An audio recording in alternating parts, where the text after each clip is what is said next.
સુરતમાં ઘરમાં gas cylinder સાથે આપઘાતનો પ્રયાસ કરનાર મહિલા સહિત પરિવારનું કરાયું રેસ્ક્યુ. સુરતમાં રોજે રોજ આપઘાતના બનાવો બની રહ્યા છે.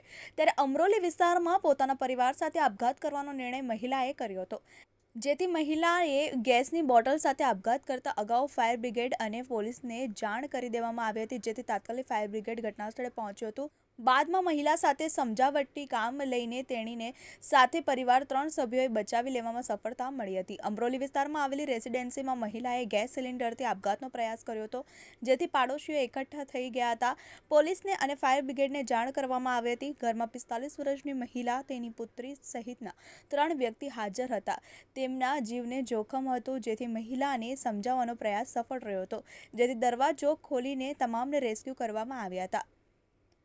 ફાયર બ્રિગેડના ઓફિસર હરીશ ભગવાકરે કહ્યું કે મહિલાનો પતિ ક્યાંક ચાલ્યો હતો, જેને લઈને મહિલા આવેશમાં આવી ગઈ હતી. બાદમાં તેણીએ જીવન ટૂંકાવી લેવા માટે આ પગલું ભરવાનો નિર્ણય કર્યો હતો. બાદમાં પોલીસ અને ફાયર બ્રિગેડે રેસ્ક્યુ કર્યો હતો. ગેસની બોટલ સુરક્ષિત સ્થળે મૂકી હતી. બાદમાં મહિલાનું કાઉન્સેલિંગ કરવામાં આવ્યું હતું. ચેતનજી બુંદેલા, TV18 ન્યૂઝ, સુરત.